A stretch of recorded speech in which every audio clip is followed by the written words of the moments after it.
A lot to take away from a little. Tell me if this makes any sense to you. Okay?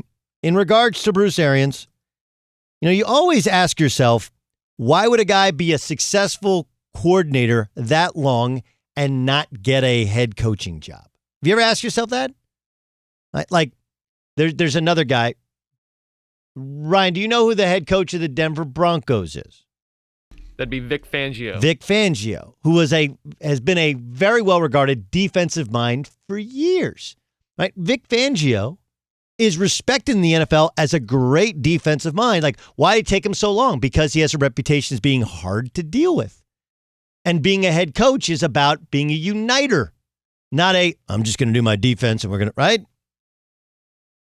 And what's interesting is that it took Bruce Arians forever to get a head coaching job. Matter of fact, when he got that head coaching job, and he was a head coach at Temple back in the mid-'80s, but when he got the head coaching job in the NFL, it was with the Indianapolis Colts as the interim head coach to Chuck Pagano. And they did a very good job. Of course, that was during Chuck Strong when he was fighting off cancer. But you always wondered, why did they go back to Pagano? Then he became the head coach of the Arizona Cardinals. Now he's the head coach of the Tampa Bay Buccaneers. And I like Bruce Arians. But man, he is mishandling this thing 15 times over. And I believe that this is a relationship that will not end in a Super Bowl. But first, let me explain why I think he's handling it poorly. Forever, we've seen Tom Brady play for Bill Belichick, and we've operated under the assumption that Bill Belichick was able to call out Tom Brady whenever he felt necessary, because it's one of the great things about Brady. Great players like to be coached and coached hard, and Bruce Arians just wants to coach him hard. There's a difference there, right? Did you ever hear Bill Belichick say this at a press conference? Other than the deep ball, I think he's getting confused a few times with coverage. That might be causing some inaccurate balls, but I don't see it at all in practice. We're not missing the deep ball in practice, that's for sure. So it's just a matter on Sundays hitting them. He's getting confused by coverage. Do you know what Tom Brady is not generally seen as? A guy who gets confused by coverage. You know what you don't say about Tom Brady at a press conference? That he's getting confused by coverage. Even if he is, you don't say that. Like, look, Brady has been treated on many levels, kid gloves, in some moments, right? When he didn't play well against the Giants in both those Super Bowl losses, a lot of the discussion was about the pass rush and the offensive line of the Patriots, not about Brady. When they lost to the Philadelphia Eagles, if you remember, he misread the coverage and he fumbled, and that's essentially what ended the game. The Patriots never punted in that game. Never punted. But you know what Bill Belichick didn't say? That Brady got confused, made a bad read, held on to the football too long, and fumbled, and that's why they lost. The pants never make your wife look fat. Okay, just kids, just remember. Do these pants make me look fat? No. Nope. Always no. Always no.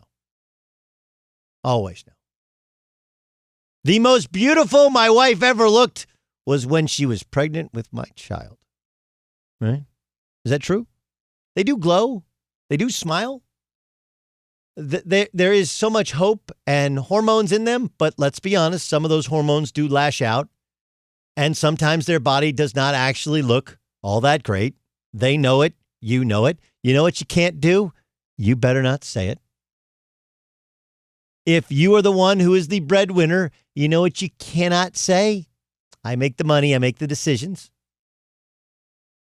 And more than anything, this just shows that Opposites may attract, but that doesn't mean long-term in a relationship. It makes for a good relationship. What we're learning now is that Bill Belichick, while a great coach, was the perfect coach for Tom Brady. And while Bruce Arians is a magnificent offensive mind and seen as a pretty good coach, he is a terrible coach for Tom Brady. Case in point, we've pointed out the penalties in the past, right? And how Brady is a workaholic, a preparationaholic. Everything for Brady has to be perfect. He wants perfect reps in practice. Look at his hair, perfect. Look at his teeth, perfect. He wants his body to feel and look perfect. That dude, he's 43 years old, and he's Benjamin Button getting younger. Bruce Arians, right? Does it really matter? I wear a Kango. I have a drink. We make a mistake. We'll go get it back. Throw it down the field. Maybe get picked, but at least we put pressure on the defense. Whereas Brady wants everything precise. You know what Tom Brady's known most for as a quarterback in the NFL to actually NFL people? No one read a defense and got rid of the football sooner than Tom Brady. What is Bruce Arians' offensive style? It's not just throw it downfield, but the guys that have been successful, years in Pittsburgh with Ben Roethlisberger, holding on to the ball, throwing it down the field. Andrew Luck, okay, was a big body, and he took a absolute savage beating, so much so that he retired early from football, but he held on the field. Bull, threw it down the field. Carson Palmer had success with him in Arizona. Held on the ball, throw it down the field. These guys are opposites. And it attracted Brady because he's like, yeah, man, this guy, he doesn't sweat the petty stuff the way that Belichick does. They got all these big-name players. They got all this star talent at wide receiver. But you know what Welker does and Edelman does? And, you know, you kind of go through the laundry list of players that Troy Brown did with the New England Patriots. They weren't as athletically gifted as what he has out wide with the Tampa Bay Buccaneers. So in order to make up for that, what do they have to be? Precise, prepared, perfect. For Julian Edelman, Danny Amendola, Wes Welker, Troy Brown, etc., to have Rashay Caldwell, to have great careers or great seasons, they had to be perfect because they weren't as athletically talented as Mike Evans is. And Mike Evans can get away with, if I'm off by a yard or two, I can make up for it because Mike Evans is a freak. Just out-jump this dude. I'll compete the guy. Those are the opposites of Tom Brady. Tom Brady is not the most athletically gifted quarterback of his or any era. Aaron Rodgers is more gifted. Pat Mahomes is more gifted. But he could prepare more. He could know more. He could get rid of it more quickly so that the pressure didn't bother him. The opposites that attracted Brady to Tampa sounded good, felt good, energized him. Hey, if they meet in the middle, it's perfect. The problem is long-term, really hard. You got two old dogs that are unwilling to learn new tricks.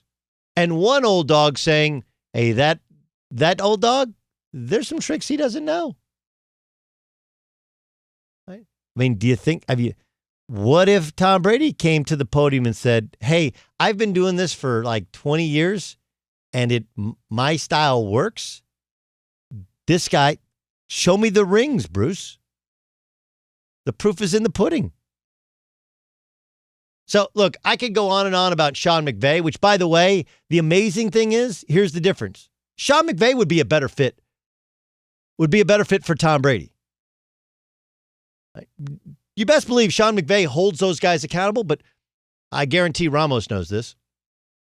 Listen to a post-game press conference from Sean McVay. When they win, he goes through player after player after player and the great things that they did. And he has not just an incredible football mind and IQ and ability to communicate, but he has the memory to point out one thing that I listened to his press conference after the game on radio last night. It was amazing. I had no idea that guy made that play. Listen to him when they lose, it's all the coach's fault. Right? When we lose, it's our fault, the coaches. When we win, it's the players' fault. They made it happen. Now, behind the scenes, it's totally different. Bruce Arians lost. His superstar quarterback missed on throws downfield, looked totally discombobulated. Let's also point out that with over 2 minutes to go, they had the ball back, down 3 points, chance to win the game, and they couldn't do it. And what does Bruce Arians say? I had guys open, but my quarterback was confused, and he missed on throws that he doesn't miss in practice. You call a guy dumb or ill-prepared, and you say that essentially the pressure bothered him, right? That's what you're saying. If you say we completed those in practice and don't in the game, you're saying that the pressure for a guy who's competed in 9 Super Bowls, the pressure was too much for him. Even if it's true, why would you ever say that?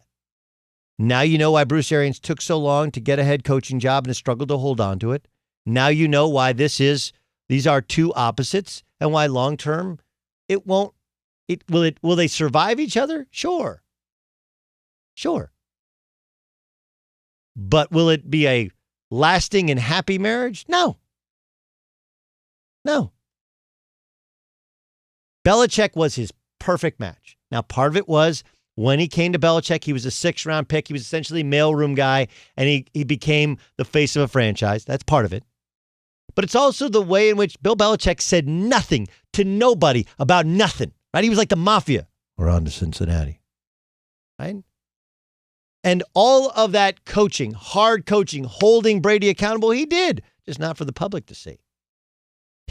And Brady was his perfect match because Brady was a thinker, and Belichick could get away with not having the superstar talent, with the exception of Randy Moss, because those guys could think on his level, prepare on his level, and be perfect so they knew exactly where. So he'd get to the line of scrimmage, get rid of it quickly, make up for the fact that he's a bad athlete